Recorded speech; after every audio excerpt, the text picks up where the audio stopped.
Bonjour à tous, c'était une évidence aujourd'hui de rendre hommage à l'icône France Gall qui nous a quittés hier. Parmi ses nombreux tubes, j'ai choisi Résiste, qui est vraiment la chanson d'une génération. Résiste aux paroles plus profondes qu'il n'y paraît, et la plus emblématique des chansons écrites par Michel Berger pour France Gall, au nom d'une génération qui espérait améliorer le monde en s'engageant. Pour la chanson française, 1981 est une belle année. On écoute alors Vertige de l'amour, Comme un avion sans ailes, Ainsi soit-il, Joueur de blues et Tout pour la musique de Michel Berger. Sur la face B du 45 tours de ce dernier tube, on trouve Résiste, une chanson qui aura les honneurs de la face A d'un autre 45 tours, pressé illico compte tenu de son succès. Une génération s'y reconnaît, se l'approprie.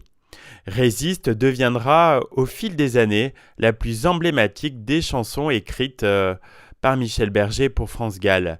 Elle donnera son titre à la comédie musicale qui, en 2015, viendra raviver la nostalgie des années 80 et de jeunes qui aspiraient à plus de solidarité et de générosité.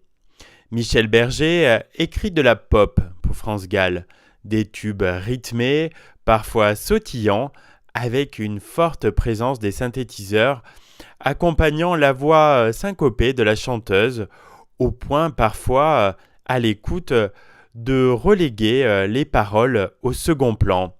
Mais tous deux sont des porte-paroles de leur époque.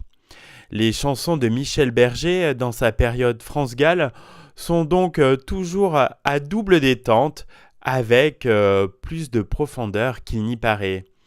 D'abord, au refrain, la part pop de ces tubes, une phrase qui claque comme un slogan ou comme un yeah yeah yeah des Beatles.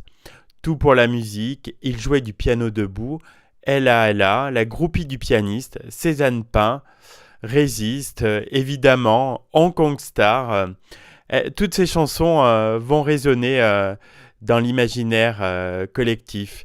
Michel Berger va parler de Picasso, de Cézanne, des pop stars de Hong Kong, d'Ella Fitzgerald, des figures emblématiques de la culture, d'œuvres littéraires majeures. C'est un militantisme culturel assez maîtrisé.